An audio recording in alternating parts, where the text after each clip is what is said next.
broadcast will give an unprecedented look at how two nurse managers led a deliberate design and implementation of a new policy. Our cameras captured the event that motivated the managers to become change agents. Let's take a look.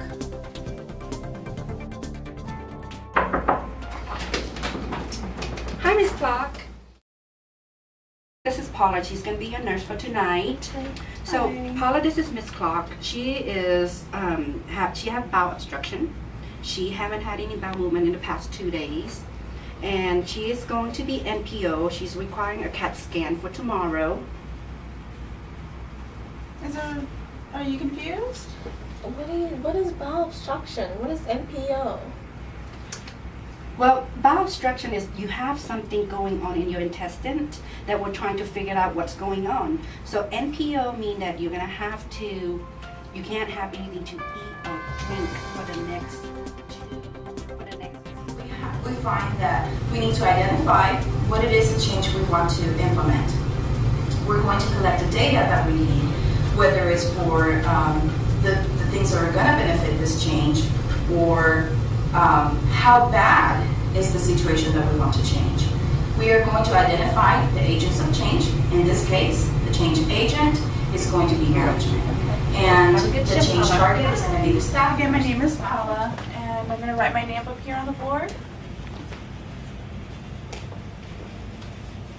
My number is 4737, and your PCA is going to be Brian.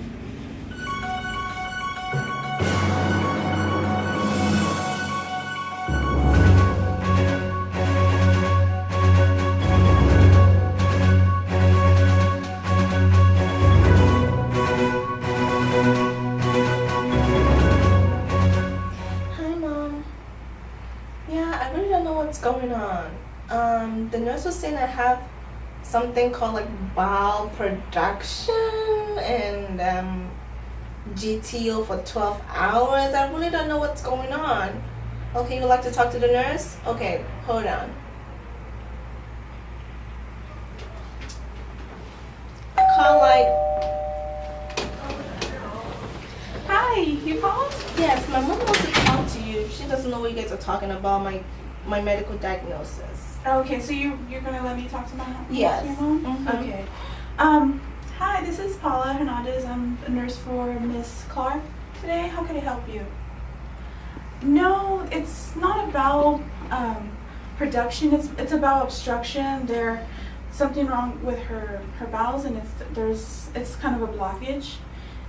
No, they're not going to give her GTO car. It's actually that she can't be eating or drinking for 12 hours. So that's why we're not giving her any water or any ice. And I'll go ahead and reteach that again to her. Okay, so what is our desired change? Well, what we want to do is we want to enhance nurse teaching and improve nurse-patient communication. We're going to do this with the introduction of our Give Help communication tool. The Give Help tool will be given and discussed with the patient at the beginning of each nurse's shift. Now let's talk about the importance of this tool. Why is it important? Well, we want to provide patient-centered care. This means that we're going to share information with the patient. We're going to encourage participation and collaboration while promoting autonomy. This tool is also aimed at decreasing errors. We also want to improve outcomes. And when I say that, I mean increase patient satisfactions, compliance, and also quality of care.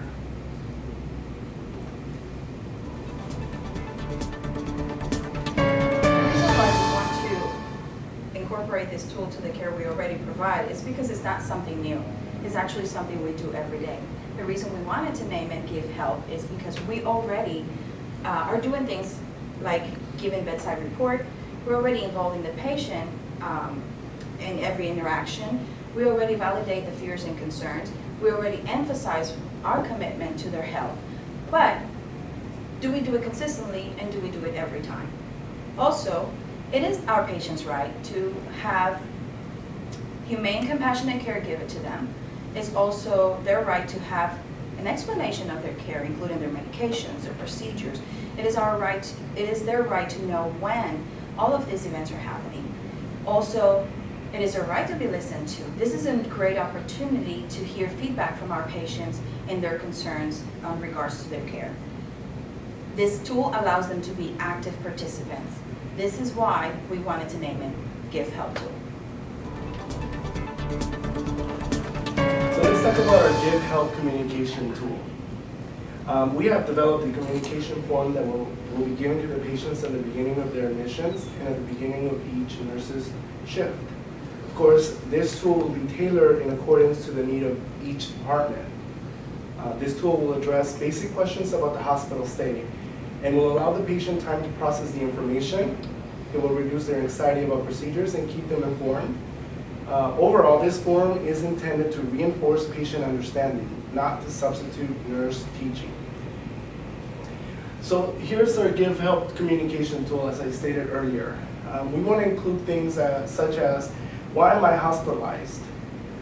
What am I being treated for? A lot of people don't know what treatment they're actually receiving. Who are my doctors and what are they seeing me for? The diagnosis and a short description of what it means. Medications and how they're helping me includes their scheduling.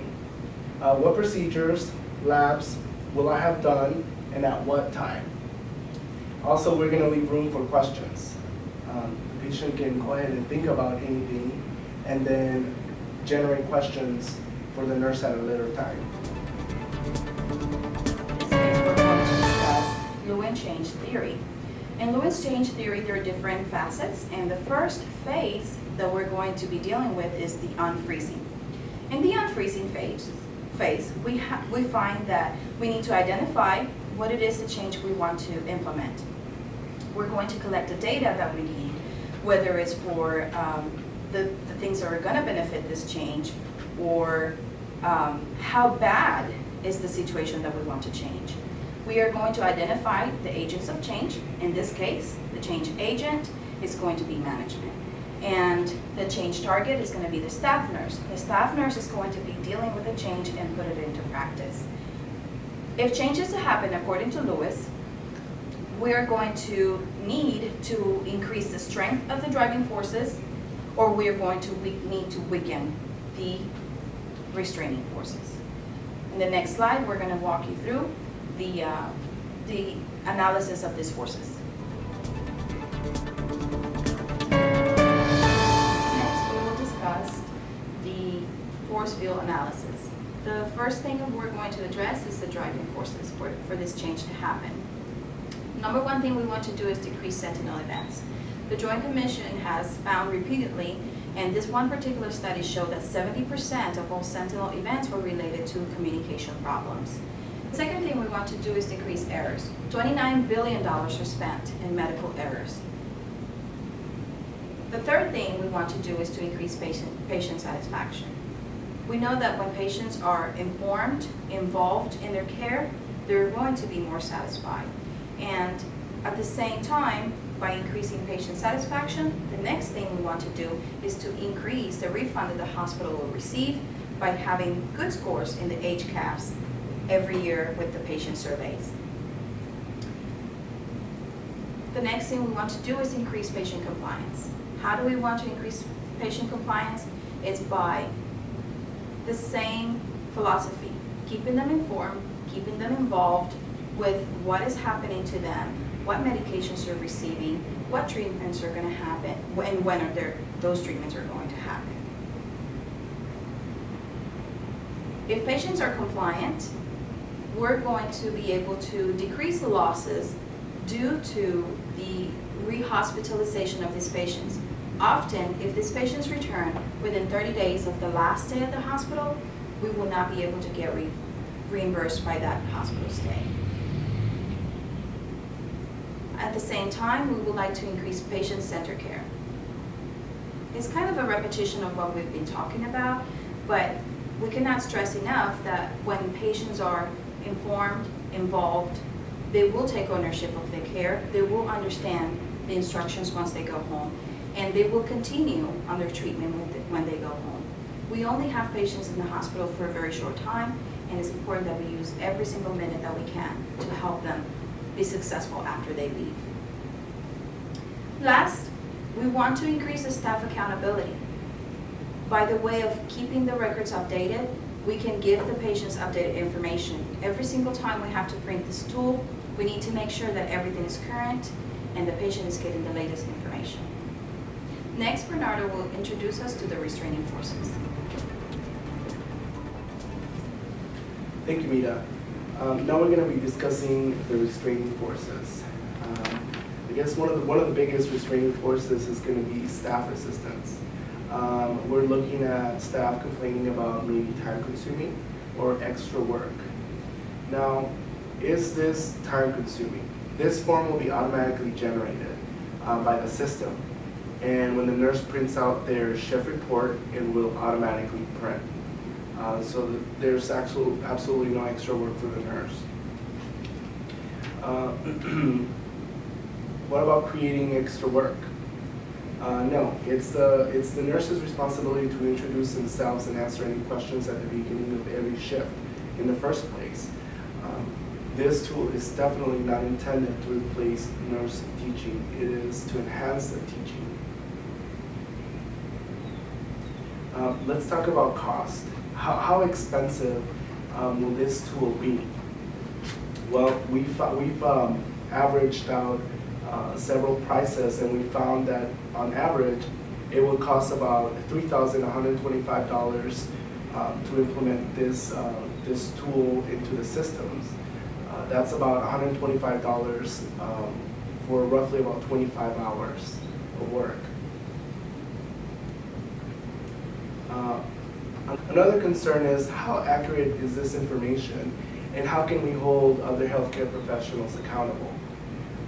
This patient communication tool will actually increase accountability of all healthcare professionals by serving as a tracking system. Both nurses and doctors will be prompted with the option to report if the medical records are not up to date. Thus, tracking the health professional's performance and giving the nurse the power to advocate for the patient. This is going to happen during the admissions process and at the beginning of every nurse's shift. The nurse will have to complete all documentations and charting before beginning the next shift in order for the form to be up to date. The nurses will be able to select not updated option, and administration will be able to keep a track of the doctors and other nurses' performance. This will be an incentive for all to keep their patient charting current. The communication tool will promote nurse-patient communication. Now that we've discussed the unfreezing portion of our project, we're going to move on to the movement stage. We took a normative re-educative strategy approach. First, what we're going to do is we're going to start with a pilot program for a unit that has the highest amount of errors. The ideal unit would be an ortho-floor or a med-surg unit. We're going to ask all the nurses in the entire unit to voluntarily participate in our pilot program. The unit manager and or the charge nurse will be responsible for ensuring that all nurses are complying with the program and provide support as needed. The program will be able to track the nurses' use of the Give Help tool. All nurses will be educated about the tool, including the ability to track the use 1 or 2 weeks prior to the implementation. The unit manager will survey patients during daily rounds to make sure that the patients have received the Give Help tool and will rate whether it was useful or not. Upon discharge, the patient will receive a survey to evaluate the tool. Make sure that this tool was helpful. Now that we have discussed the movement phase, we will move on into the refreezing stage. At this point, we have proven that this tool will bring more benefits to the organization. So we have decided to make it a permanent change. In order to implement it, we will have to roll out a system-wide upgrade with the Give Help tool integrated into the computers. We will also give documentation instructions, and the nurse is given a 3-month period to use the Give Help tool at least 80% of the time, and 6 months to use the tool 99% of the time. Policy will indicate how is to be documented. Those with the highest compliance will publicly recognize through the entire hospital, we recognize through the entire hospital that they have achieved 100% use of the Give Help tool. Reteaching will be provided yearly.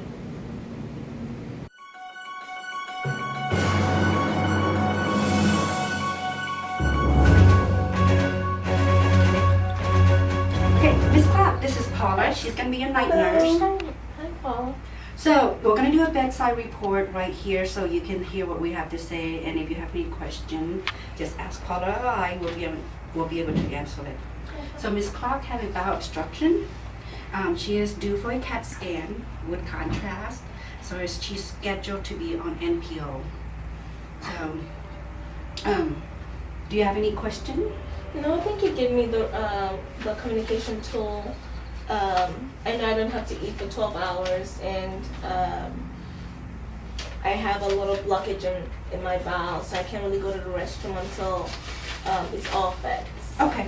Okay, and I'm going to go ahead and give you an updated one. It has all the new information, all the new, like that new doctor that came in to see you. It has his name here, and also we're going to continue on that NPO, the no eating.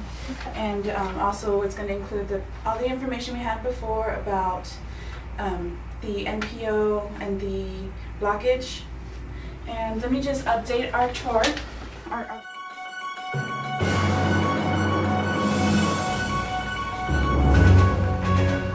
Hi, Mom. Yes, I'm doing better. They talked to me. They handed me this communication tool that actually has all my diagnoses. So I have a bowel obstruction, and I'm not supposed to eat anything for 12 hours, which I'm NPO.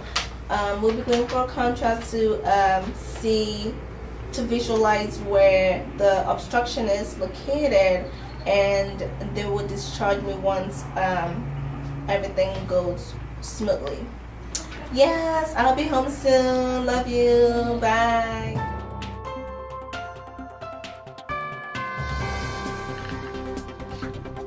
This concludes our report of a planned change according to the Lewin's Change Model. Thank you for watching, and good night.